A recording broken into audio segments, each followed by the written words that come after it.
Estamos, Jaime, grabando el webinar Bien, de José Luis Fernández, así que adelante. entonces, bueno, bienvenidos todos, gracias Adrián. Hoy día tenemos el placer de presentar el webinar número 8 organizado por Incose Latam y nuestro speaker para el día de hoy, nuestro presentador es José Luis Fernández, a quien agradecemos enormemente la amabilidad que ha tenido para dar esta presentación. Agradecemos de paso que habíamos conectado a Miguel Calveiro, quien nos ha dado la introducción con José Luis, así que Miguel, muchas gracias por la introducción.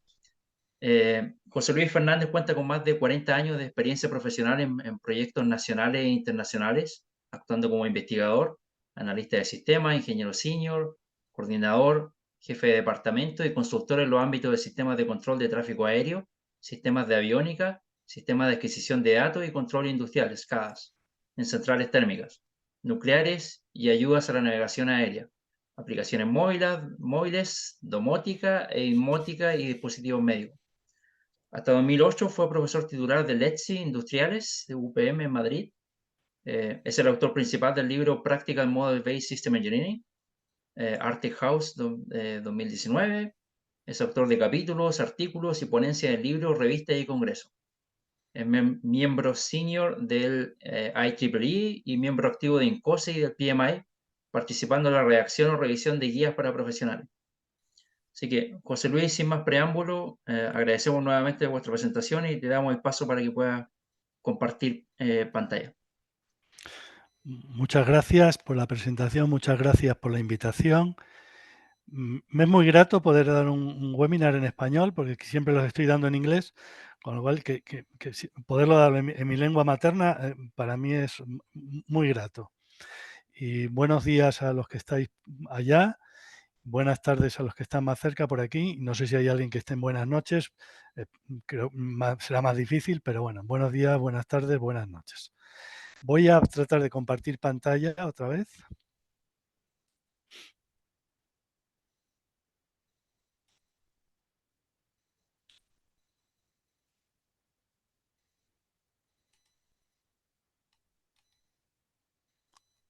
¿Se me ve la Eh, pantalla? no, Todavía no. Entonces, espera, es que a ver si no me deja toda la pantalla. Sí, compartir. Bien. Ahí está. ¿Ahora? ahora sí, Perfecto. Muy bien. perfecto. Bueno, muy bien. Muchas gracias. Como saben, la presentación, el alcance de la presentación es acerca de una metodología de ingeniería de sistemas basada en modelos. Como he visto en LinkedIn los asistentes, entiendo que hay gente que sabe mucho ya de estos temas y hay gente que sabe menos. Entonces, vamos a dar algo que contente un poquito a todo el mundo. Entonces, lo que insistiré más en temas donde esta metodología tiene fortalezas, para que todo el mundo le quede claro. Y algunas cosas tendré que ir más rápido. Es decir, lo que voy a dar es unas pinceladas. Dense cuenta que, por ejemplo, un curso completo de esta metodología estamos hablando de 30 horas. Por lo tanto, es imposible resumirlo en 45 minutos. No ese es el propósito.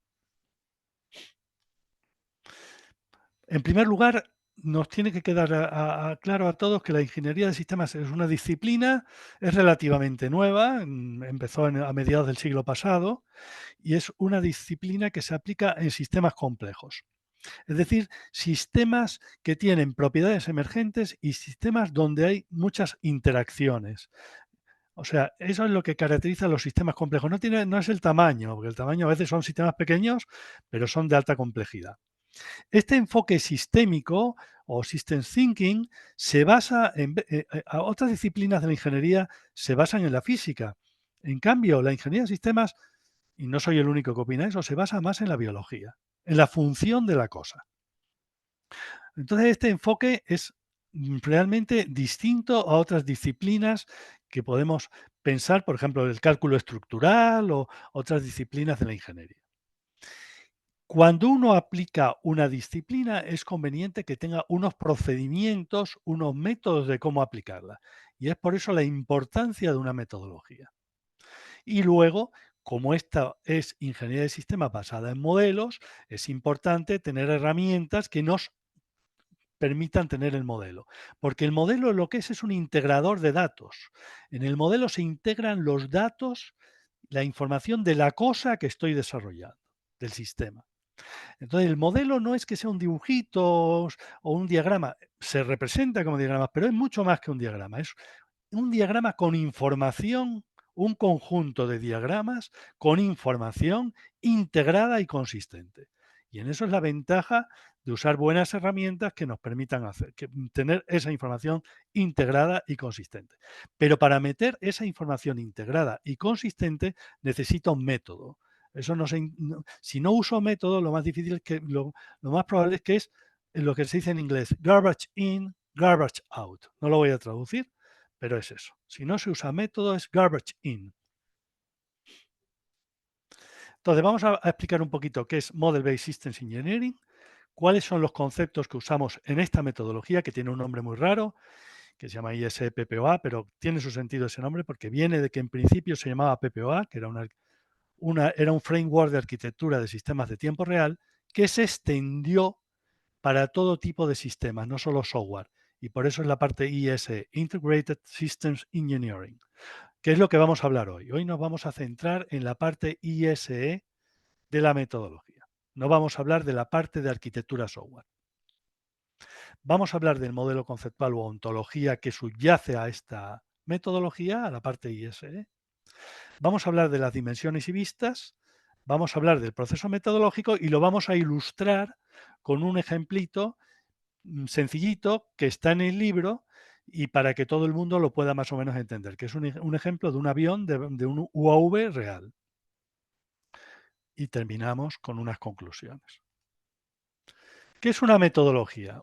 Cuando hablamos de una metodología, hablamos de un proceso metodológico, es decir, una serie de pasos. O sea, por ejemplo, te digo, primero haces la arquitectura funcional. Cuando tienes la arquitectura funcional lo suficientemente bien desarrollada, haces la arquitectura física. Esos son pasos. Y eso le llamamos el proceso. Por otra parte, usamos métodos. ¿Cómo hacemos la arquitectura funcional? Te voy a sugerir unas buenas prácticas para que tú hagas la arquitectura funcional. Y eso es muy importante, porque esas buenas prácticas son buenas prácticas clásicas. No hay que inventar la rueda. La rueda en este tema estaba inventada. Lo que hay que hacer es una buena práctica, adaptarla a los entornos metodológicos y de herramientas que estamos usando ahora. Y también es muy importante usar una buena herramienta. Una buena herramienta que use una notación, por ejemplo, estándar, que es la que usamos ahora, que es SysML. Una buena herramienta que las hay más baratas, las hay más caras, pero sí que son útiles. Y las buenas herramientas ahora además tienen capacidades de simulación que te permiten el modelo, por ejemplo, el behavior, la conducta expresada como diagramas de actividad o diagramas de estados, esas conductas, simularlas y ver si realmente funcionan. Y eso es muy interesante. Entonces, una metodología, hemos dicho, es un proceso, una secuencia de pasos a realizar, un método, cómo hacer esos pasos, con buenas prácticas y el uso de herramientas. Pero las dos primeras partes son totalmente humanas. Si esto no lo haces bien, la herramienta no te lo va a resolver. La herramienta no es inteligente. Si tú no haces bien el proceso de diseño y no usas bien las buenas prácticas, tú haces una arquitectura funcional mala o mal hecha, la herramienta no es tan inteligente para decirte, usted ha hecho una arquitectura funcional mal hecha. No te lo va a decir. Y de hecho a nosotros mismos hemos cometido algún error y la herramienta lo ha tragado. O sea, sin ningún problema. Y ahora estamos usando las herramientas las más sofisticadas. Hemos empezado usando las más sencillas, pero esta metodología, como es agnóstica en herramientas, es independiente de herramientas, nos ha permitido a lo largo del tiempo usar 5 herramientas distintas.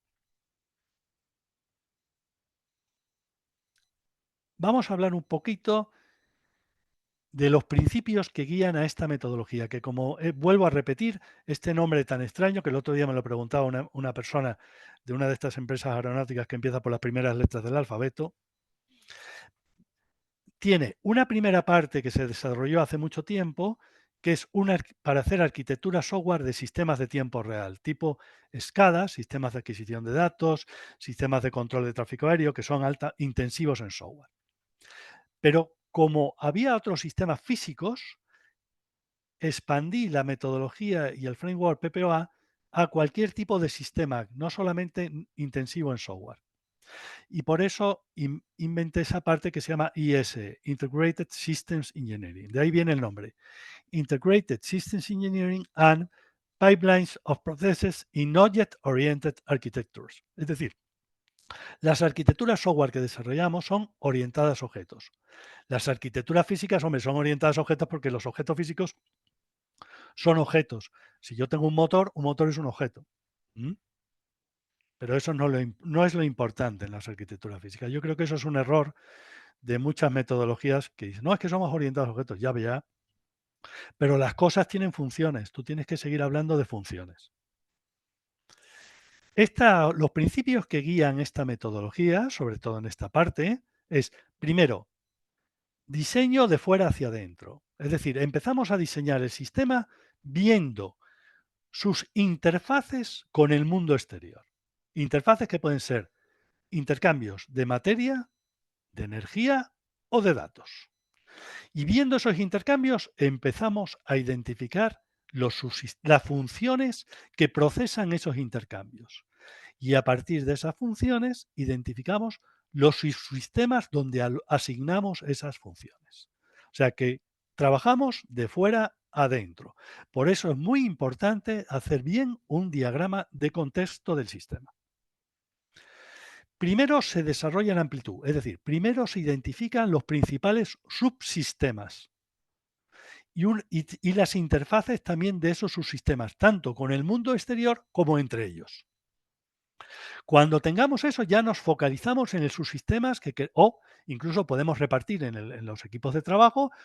Este equipo hace tal subsistema, este equipo hace el otro subsistema, o subcontrato este subsistema a otra empresa. Si es el motor de un avión, el motor de un avión no lo hace el fabricante del avión. Normalmente se compra, se adquiere a un especialista en fabricación de motores, que no son tantos en el mundo.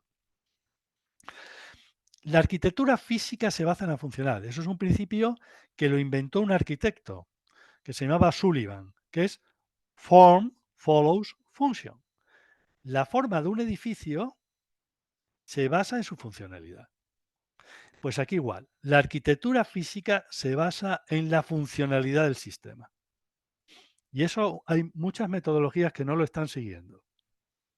Otro principio es la modularidad o diseño modular, es decir, tenemos que hacer que los partes del sistema, los componentes del sistema o bloques, sean funcionalmente cohesivos, es decir, que tengan una única funcionalidad, que sea cohesiva y que entre ellos tengan el mínimo acoplamiento. ¿Y por qué se hace esto? ¿Porque luce bonito? No, porque si tienes poco acoplamiento garantizas que hay menos propagación de fallos y es mejor desde el punto de vista de safety, sin lugar a dudas. ¿Es fácil de hacer? No, pero tienes que tenerlo en mente. Hemos dicho que entonces el diseño, la arquitectura, la planteamos siempre desde fuera hacia adentro. Es decir, lo primero que planteo es, hago un diagrama de contexto que en SysML es un Internal Block Diagram, un IBD, y hago cómo mi sistema con quién del universo interacciona. Mi sistema no va a interaccionar con todo el universo. Interaccionar con una parte del universo. Pues esa parte, que pueden ser personas, otros sistemas, el medio ambiente, etcétera, lo modelo en un diagrama de contexto. Una vez que he modelado eso, veo las interacciones. Algunas interacciones son como conversaciones. Si esas interacciones, que suelen ser las típicas con otros sistemas o con seres humanos, esas interacciones se modelan muy bien con una técnica que son los casos de uso. De esos casos de uso obtengo necesidades. De esas necesidades obtengo requisitos.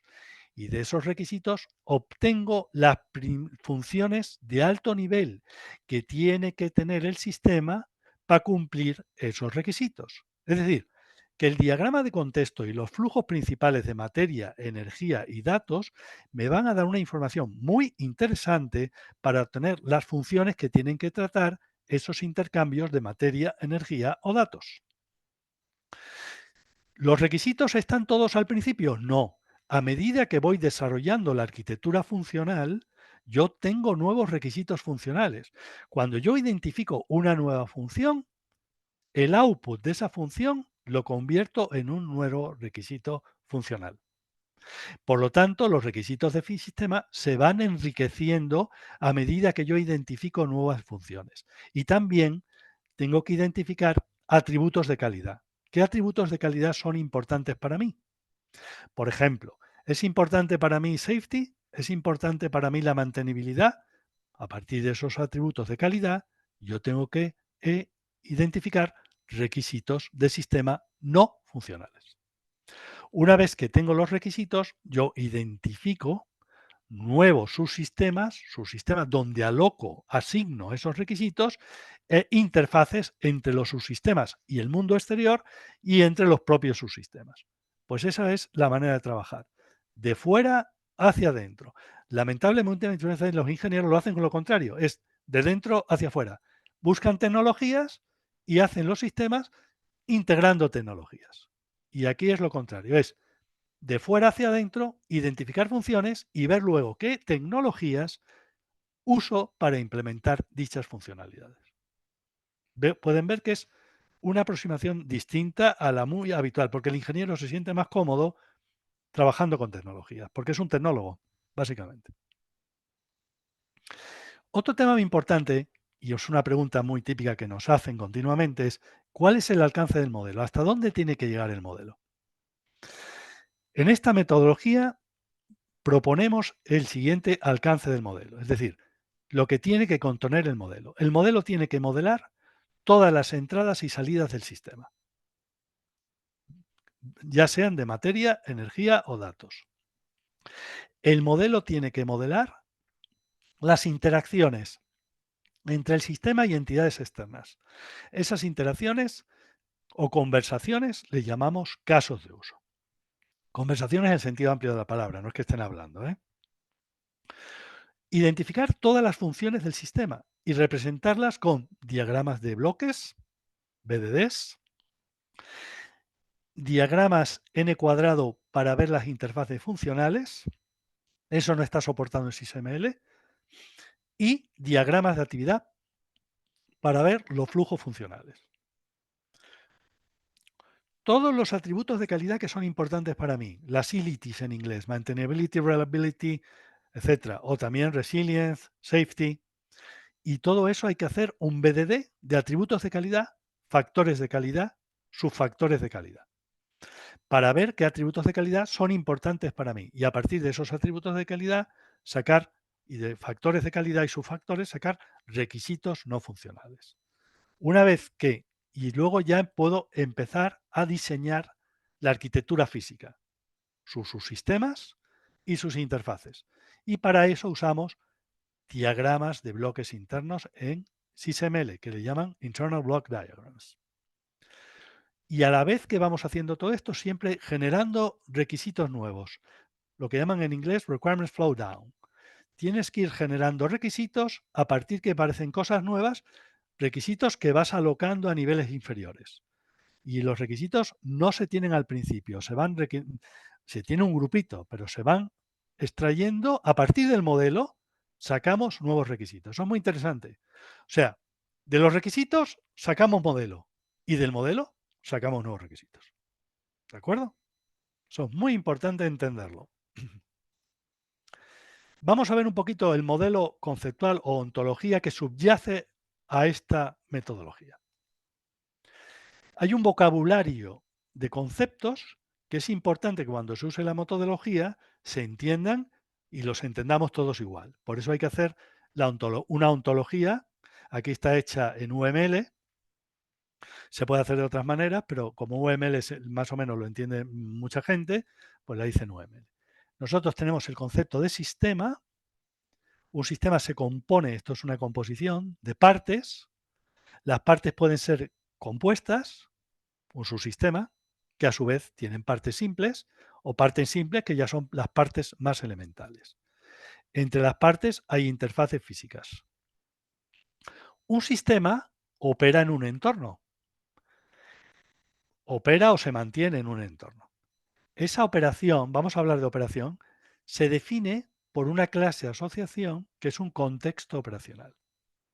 Un contexto operacional describe cómo mi sistema opera en un entorno concreto. O sea, si yo tengo un coche que anda por las montañas, cómo mi coche anda por las montañas. Y eso es un conjunto de escenarios operacionales o casos de uso. De esos escenarios, de cómo el coche lo muevo en diferentes obstáculos que yo me encuentro en las montañas, que me encuentro ríos, pequeñas montículos, etcétera, yo saco necesidades que tiene que tener ese coche para poder operar de esa manera. Esas necesidades son requisitos en bruto, que no se escriben como requisitos del sistema, sino como necesidades de los actores que usan el sistema. Por ejemplo, necesidades del conductor del coche, necesidades de un pasajero del coche, etc. Esas necesidades luego se van a convertir en requisitos, pero de momento son necesidades. Y cuando las escribo con un sujeto que es un actor. De las necesidades yo infiero capacidades que va a tener mi sistema. Y la palabra capacidad no me gusta en español, ahí sí que me gusta más en inglés, es capability, no capacity. Capability o ability to perform something. Ability to perform something. O sea, las capacidades, que es un concepto que se usa mucho en el sector militar y espacial y aeroespacial. En otros sectores, más que capacidades, se habla de features, aspectos distintivos del producto. Bueno, pues esas, a su vez, son un conjunto de propiedades. Por ejemplo, si yo a un UAV le pido como capability long endurance, porque lo necesito que esté horas volando, o sea, una gran autonomía, esa capability long endurance se convierte en propiedades del avión. Por ejemplo, un alargamiento importante alar. Son aviones que tienen mucha ala larga, ¿no? Eso se ve, para tener menor resistencia inducida aerodinámica. Bien, eso es una propiedad física. Un atributo de calidad sería alta fiabilidad de sus componentes, es decir, los componentes del avión, sus motores, componentes electrónicos, tienen que tener alta fiabilidad si yo quiero que el UAV esté muchas horas volando. Y también tiene que tener funciones. A veces a estos aviones que están autónomamente volando muchas horas, se les pone funciones de health monitoring, o sea, de que estén supervisando su estado interno y que cambien, se reconfiguren si algo falla. Bien, esas propiedades se describen por requisitos de los diferentes tipos. Esos requisitos normalmente se asignan a una parte física de la solución. Pero hay un caso concreto, que esta es la metodología que se moja más en este tema, y yo les recomendaría que lo comparen con otras. Cuando un requisito es no funcional, por ejemplo, safety, no se aloca directamente a una parte física. Un requisito de safety se implementa usando reglas heurísticas, porque no solo aplica a partes, aplica al diseño, aplica a conectores. Es decir, los requisitos no funcionales se implementan como patrones, micropatrones de arquitectura. Por lo tanto, hay que dar heurísticas o micropatrones para explicarle a la persona, al ingeniero, cómo implementar ese requisito no funcional. ¿Y esto está hecho? No. En algunos casos ya tenemos algunos. Yo hay algún ejemplo de safety que he puesto y he publicado, pero no tenemos hechos todos los patrones de diseño para implementar las diferentes heurísticas. En el libro, en el capítulo 6, recolecté a lo largo de muchos años, de 20 años, muchas heurísticas de diseño. Y en el libro concretamente hay unas 60. Esto ya lo salto porque es lo que hemos hablado. Entonces, este modelo que estamos desarrollando tiene muchas vistas, o sea, muchos diagramas. Y esos diagramas los vamos a agrupar en 3 dimensiones que llamamos. Esas 3 dimensiones son las que llamamos aquí. La dimensión misión, es decir, cómo opera mi sistema en el mundo, y eso se explica con el diagrama de contexto, los diagramas de casos de uso, las necesidades y las capabilities. Y a eso le llamamos la dimensión misión. Para todo esto tenemos diagramas. Y son diagramas que están soportados en SysML, en la notación SysML.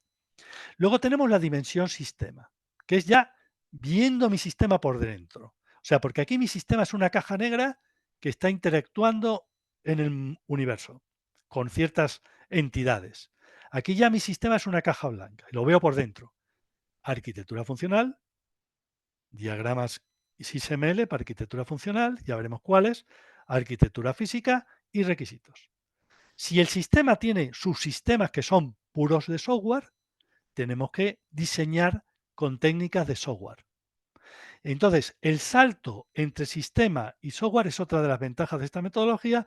Propone el modelado de dominios como salto entre las funciones que quiero implementar en software y las clases que implementan, las clases de software que van a implementar dichas funciones. Y para eso construimos un modelo de dominio. En inglés se llama un domain model. Hoy no puedo hablar de eso. El que le interese, el año pasado di una charla sobre esto en INCOSE Chesapeake, en Johns Hopkins University, y está pública en YouTube. Bien, entonces para nosotros en la dimensión, vamos a hablar de la dimensión sistema, la arquitectura funcional es muy importante. ¿Y cómo la representamos? Representamos jerarquías funcionales, aquí solo a un nivel, en la realidad normalmente tenemos entre 3 y 5 niveles. Jerarquías funcionales, que esto es un BDD en SysML, un Block Definition Diagram de SysML. Esto es interfaces funcionales, que aquí no es SysML, usamos una técnica que es de los años 70 del siglo pasado, de ingeniería de sistemas, que es el diagrama n cuadrado. El diagrama n cuadrado es una representación matricial donde represento las funciones en la diagonal, más o menos, y lo que intercambian entre ellas en filas y columnas. Aquí tenemos, y en esta fila es lo que viene del exterior del grupo, y en esta columna lo que sale del grupo funcional afuera. Fíjense que aquí se sigue una convención que es inputs in columns, es decir, que el ítem 2 entra en la función 2. El ítem 3 entra en la función 3. Esta información es importantísima para construir luego esto, los flujos funcionales, porque si una función le manda algo a otra función, en el flujo funcional esa función tiene que estar antes de la otra.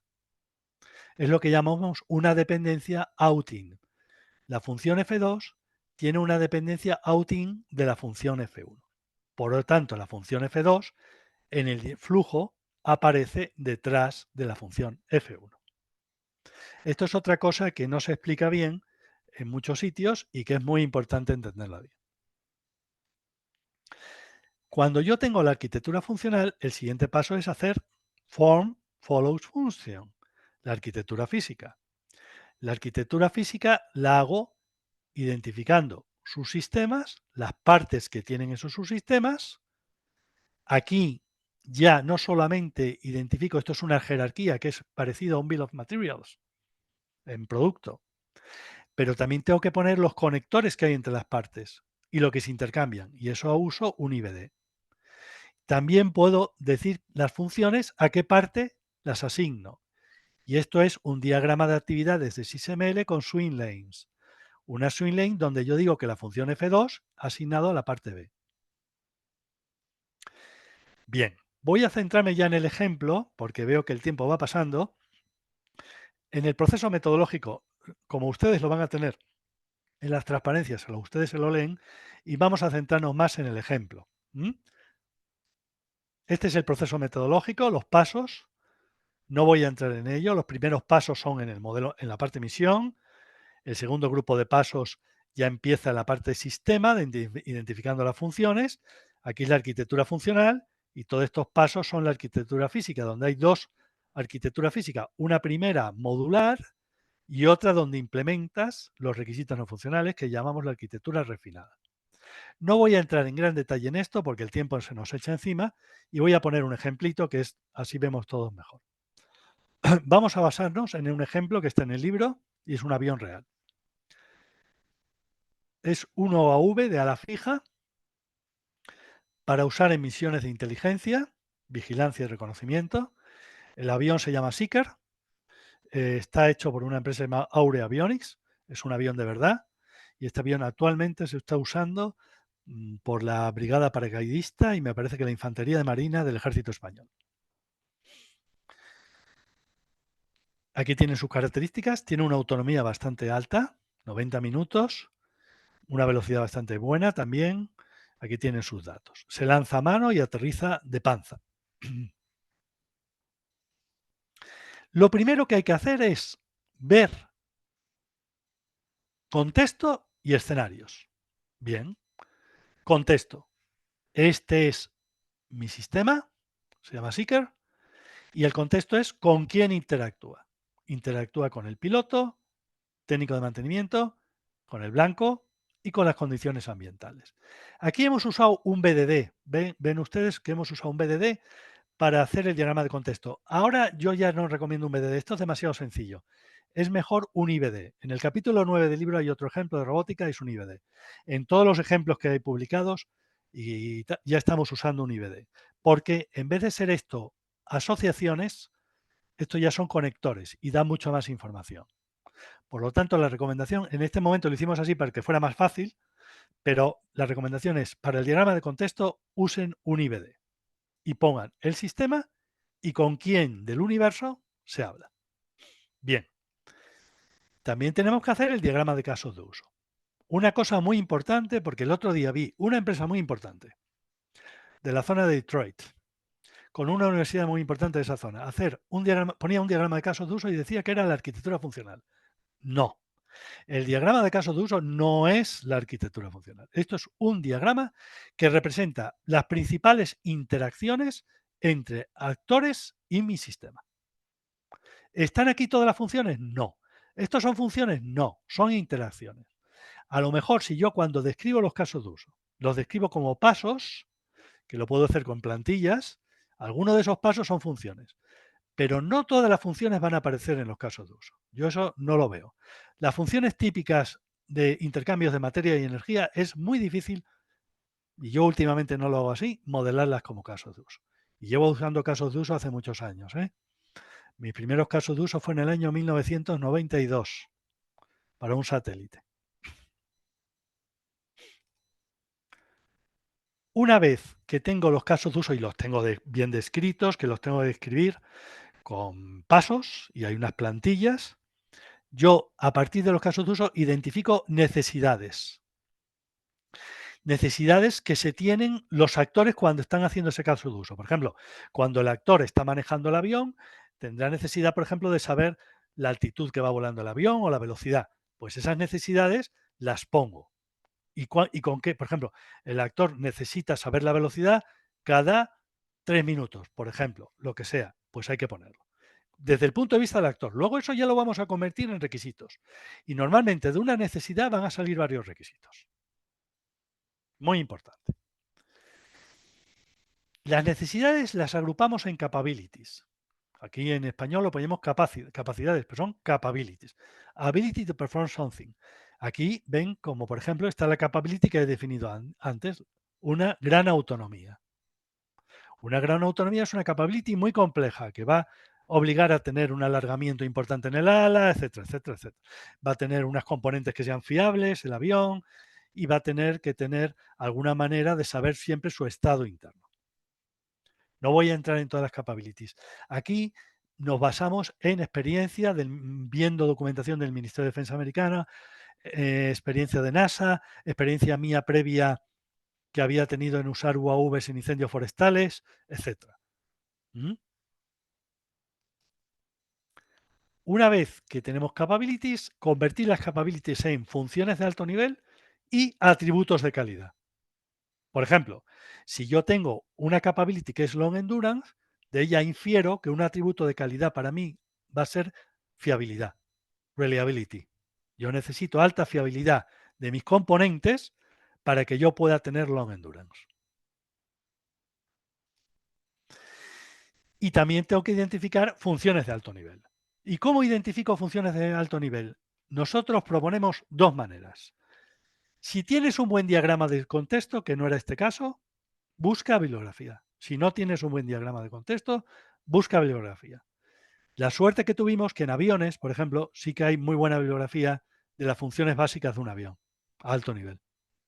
Y, por ejemplo, hay un documento de INCOSE donde tienes todas las funciones de un avión a 3 niveles.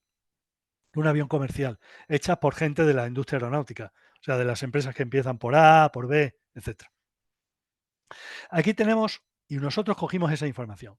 Si no tienes esa información, el diagrama de contexto bien hecho te va a dar información de los flujos y tú tendrás que crear funciones para procesar esos flujos. O sea que puedes usar o una o la otra, o las dos. Otra fuente de información buena de funcionalidades típicas es el National Institute of Standards and Technology del Ministerio de Comercio de Estados Unidos, que tiene muchos documentos de las funciones básicas de muchas cosas. Muy interesante. En este caso tenemos las funciones básicas del avión y pueden ver que aunque parezcan que están en distintos niveles, esto para que la figura luzca bonita, son todas del mismo nivel. No voy a entrar en detalle en ellas, porque si no el tiempo se nos echa encima. Una vez que tengo las funciones padre, las tengo que descomponer en funciones hijas. ¿Y cómo hago eso? Pues en función de las entradas y salidas. Las hijas tienen que tener parte de la entrada o parte de la salida de las funciones padres. Con ese criterio, que no es nada fácil, pero es cómo se funciona, yo voy creando las funciones hijas y también las voy documentando. Vamos a ver un ejemplo. Voy a esto ir más rápido y teniendo en cuenta el concepto de que una función es una transformación, es decir, porque otros sitios ponen la función con otra definición. La función es lo que hace alguien, la función es un step de un caso de uso. No, la función es una transformación que coge materia, energía o señal y la convierte en materia, energía o señal. Teniendo esto claro, entonces yo puedo construir funciones hijas cuando la función hija recibe parte de la materia o energía o señal de la función padre. Una vez que tengo las funciones, yo tengo que representar flujos funcionales, es decir, cómo las funciones se secuencian o se paralelizan. Y para eso SysML me da varias construcciones básicas. La secuencia, cuando la función B no empieza hasta que termine la A. Funciones alternativas. La función A y B son alternativas y esto le llamamos una decisión y a esto le llamamos un merge. ¿Vale?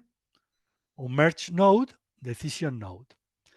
Esto si queremos hacer un bucle. Esto es un decision node y esto es un merge node. O concurrencia. Esto es un fork y esto es un join. Estas dos funciones se ejecutan en paralelo. Bueno, pues estas ideas nos vienen muy bien para construir los flujos funcionales. ¿Cómo lo hacemos? Nosotros primero, cada función padre la descomponemos en funciones hijas con los criterios que he dicho.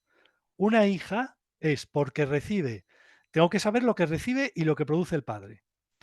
Sabiendo lo que recibe y lo que produce el padre, la hija alguna hija de estas o va a recibir eso o parte de eso. O va a producir eso o parte de eso. Y así las voy identificando. Aquí tenemos un grupo de hijas de la función F4. Aquí tenemos un grupo de hijas de la función F5. Aquí hay un grupo muy interesante que son, fíjese, las funciones, aquí llegamos a 3 niveles.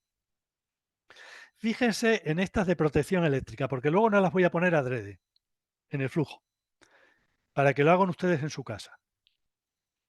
Las funciones de protección eléctrica que son protección contra polaridad inversa, protección de cortocircuito y protección de sobrecarga. Cuando yo tengo las funciones, yo creo un diagrama n cuadrado de un grupo de funciones donde pongo lo que intercambian entre ellas.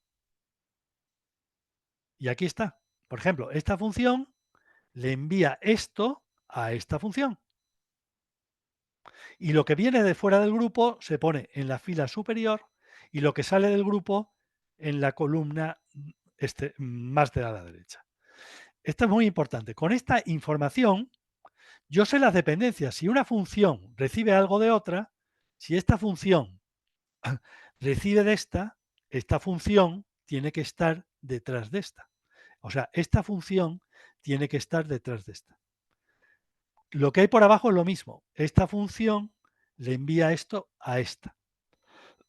Conversión de A corriente continua, le envía corriente continua a la función de distribución. Este es un diagrama muy potente porque de una manera esquemática tienes las interfaces funcionales. Con esta información, tú construyes el flujo funcional, que es este. Que adrede no he puesto las funciones de protección. Y me gustaría que ustedes, como les van a dar las transparencias, y ese es un ejercicio que yo pongo en clase a mis alumnos, ¿dónde pondrían ustedes las funciones de protección aquí? Fíjense que aquí hay un bucle. ¿Ven que hay un bucle? Y hay funciones que van en paralelo. ¿Dónde pondrían las funciones de protección? Piénsenlo. Es un buen ejercicio para que hagan este fin de semana. Si alguno lo termina, que me lo mande por correo electrónico y yo luego le mando la solución. Una vez que tenemos la arquitectura funcional, tenemos que hacer la arquitectura física, es decir, ver qué principales subsistemas tiene mi avión y a esos subsistemas asignarles las funciones que he identificado antes. Voy a centrarme en el subsistema eléctrico. Ese subsistema eléctrico veo ya las principales partes que tiene. Fíjese que aquí, eso es un BDD. Yo pongo el subsistema, digo las partes que tienen. Aquí es la definición de la parte y aquí son los ejemplares. La parte Power Management Element tiene dos ejemplares. Uno, el convertidor de continua alterna y otro, el convertidor de continua continua. Aquí este tiene 7 ejemplares. Bueno, pues esto, las herramientas buenas, hago esto y le digo, constrúyame el IBD. Y ya me da un primer esbozo del IBD sin conectores. Llamo conectores a esto. Yo tengo que añadir puertos a esos ejemplares, a esas partes, y conectores. Estos son puertos y estos son conectores. Y en los conectores, los ítems que circulan por el conector. Potencia eléctrica, en este caso es todo potencia eléctrica básicamente, y en algunos casos señales. Aquí una señal de switch on-off, la ven aquí, y esto es lo que más fácil los ingenieros entienden, porque esto es físico. Y los ingenieros aquí no suelen tener tantos problemas como en las arquitecturas funcionales. Y esto lo representamos con lo que llamamos un IBD. Bien. Luego nos conviene documentar. Esto las herramientas sí que nos dan para documentar cada elemento, lo que queramos decir, lo que sale, lo que entra, las funciones que tiene asignadas, en fin. Importante. Los modelos en el fondo todos son incorrectos, pero son útiles. Y esto lo dijo un experto en estadística. Todos los modelos estadísticos son incorrectos, pero son útiles. Para ser útil, un modelo tiene que tener un alcance definido y una fidelidad. Es decir, tiene que saber hasta dónde quiero modelar y con qué grado de detalle quiero modelar. Se necesitan metodologías, porque si no usas metodologías, tú no vas a saber cómo empezar. Se necesitan notaciones estándar para que todo el mundo entienda tu modelo y uses herramientas. ¿Y se necesitan herramientas? Sí, sobre todo cuando ya el modelo es grande y lo quieres modificar, las herramientas son muy útiles. Hay muchas cosas que no hemos podido hablar hoy que están en el libro. ¿Cómo se usan heurísticas para requisitos no funcionales? Capítulo 6. ¿Cómo se usa Trade-off Analysis? Capítulo 11. Para elegir tecnologías. De eso luego en la página web de la metodología hay ejemplos.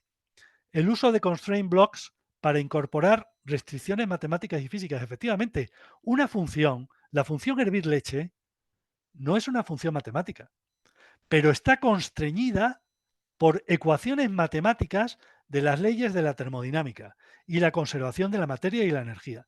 Pero la función hervir leche física es una función que yo asigno a un elemento físico y no es una función matemática.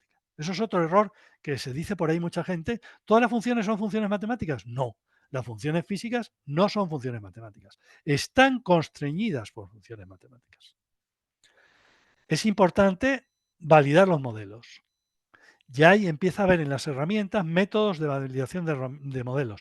Por ejemplo, y luego hay empresas que dan APIs o plugins para herramientas que puedes chequear modelos. Por ejemplo, la empresa Psych ha hecho una serie de elementos y un profile para chequear modelos en SysML en la herramienta Cameo. Y es muy, muy útil. El uso de técnicas de agilidad, claro que sí. ¿Se pueden usar metodologías ágiles como SAFe? Sí, ¿por qué no? Si alguien quiere profundizar, tenemos por una parte el libro, tenemos la wiki de la metodología y acabamos de crear hace unas semanas un grupo en LinkedIn solo para esta metodología. No es para tratar otros temas de ingeniería de sistemas. Y ya tiene más de 100 personas y con mucho interés la gente en lo que se publica en el grupo. Y nada más, quedo a su disposición. Bien. Muchas Bueno, José gracias. Luis, muchas gracias. Tenemos Muy interesante. Muchas gracias. varias preguntas en el chat. Muy bien. La primera de ellas de Alder Pérez.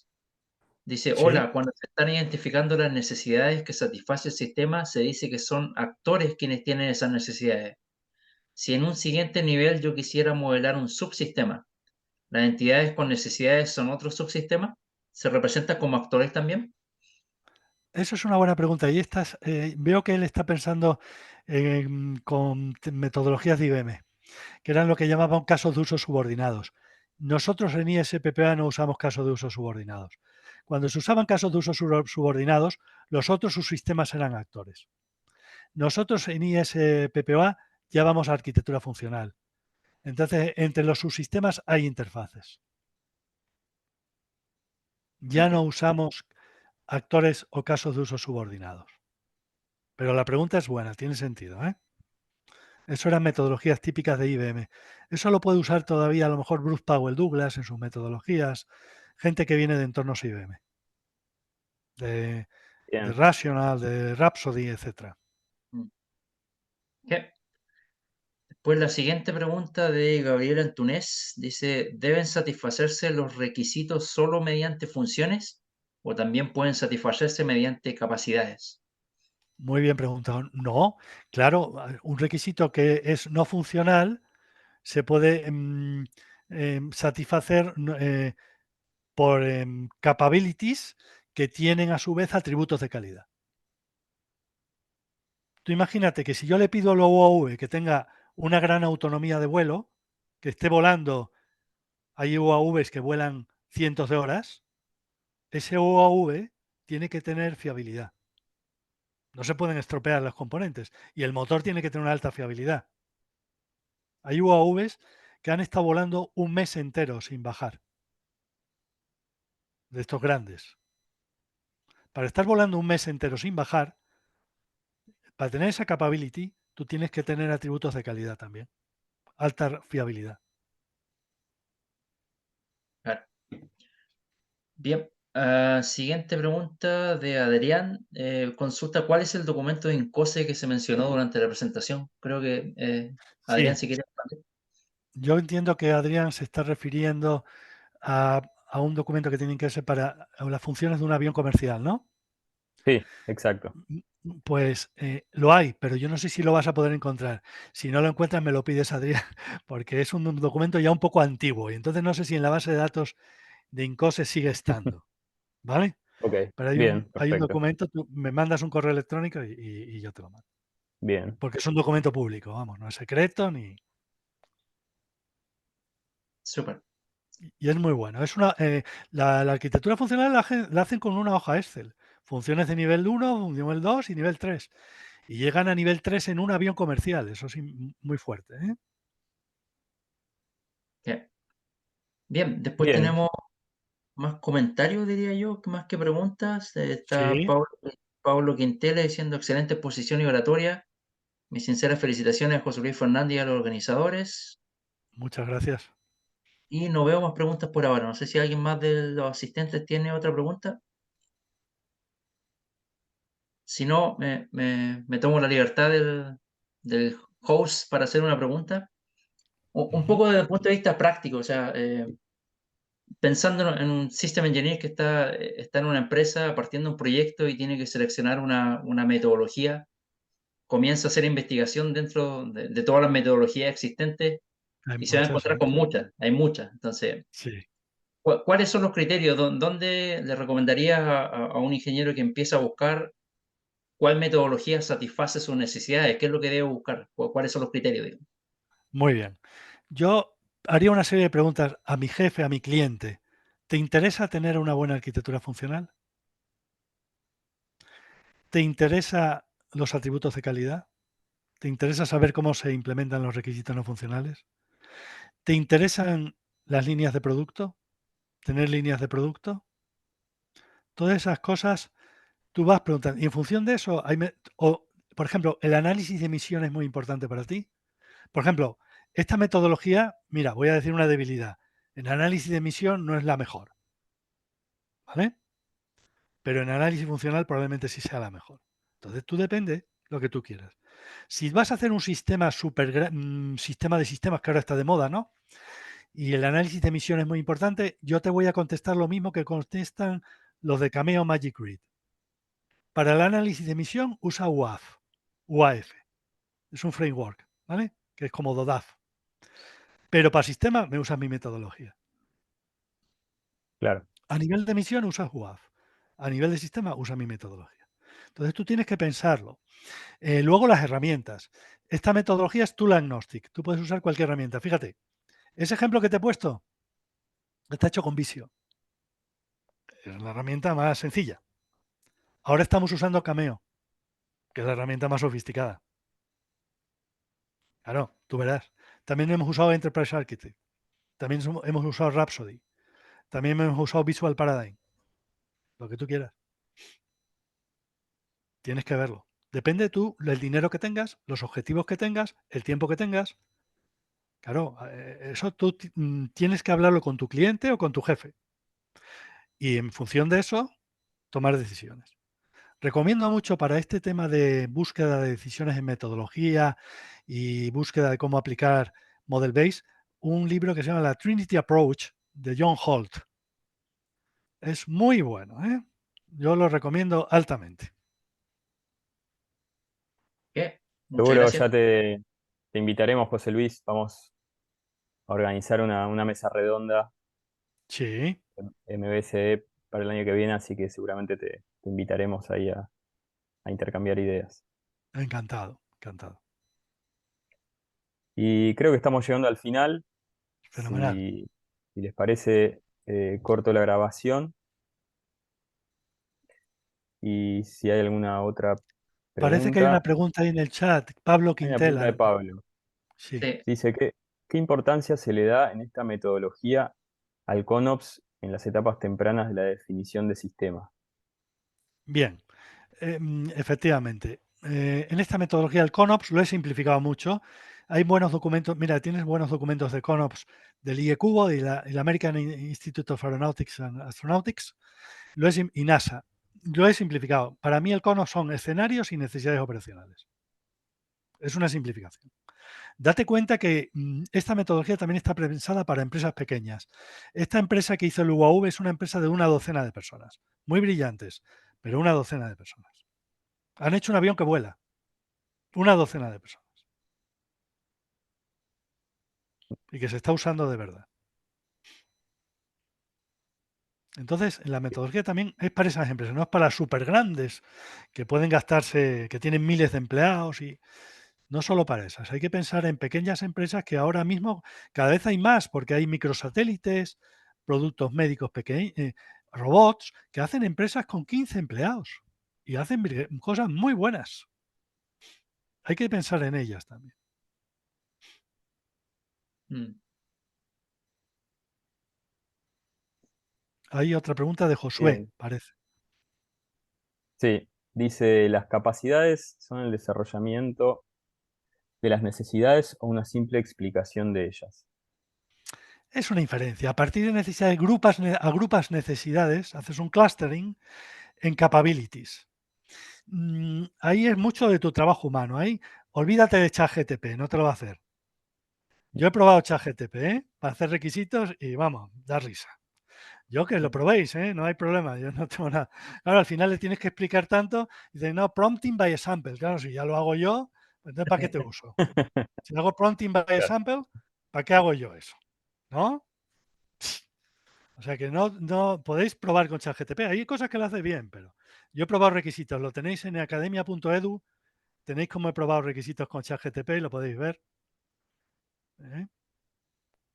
Entonces, efectivamente, hay que inferir las capabilities de las necesidades, echando la imaginación y con tu experiencia.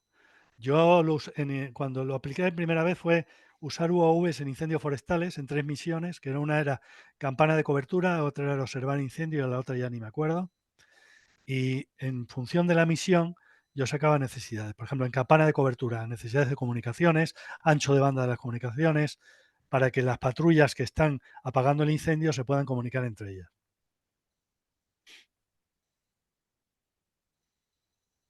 Bien. Bueno, Adrián, eh, Adrián, están aquí eh, nada más para aprovechando. Y ahí te mandé un avance de aquella traducción. bien. Ahí. Gracias. Bueno, estimados y estimadas, ya se pasó la hora. Eh, si les parece, nos vamos despidiendo y voy cortando la grabación. José Luis, muchas gracias Encantado, por muchísimas la gracias a todos participación. por vuestro interés. Muy buenas preguntas, me han encantado. Y me ha encantado hablar en español. Tenía ganas de dar una presentación en español. Bueno, Y Jaime, tienen de nuevo un gusto. sí, que tener la grabación. Vamos a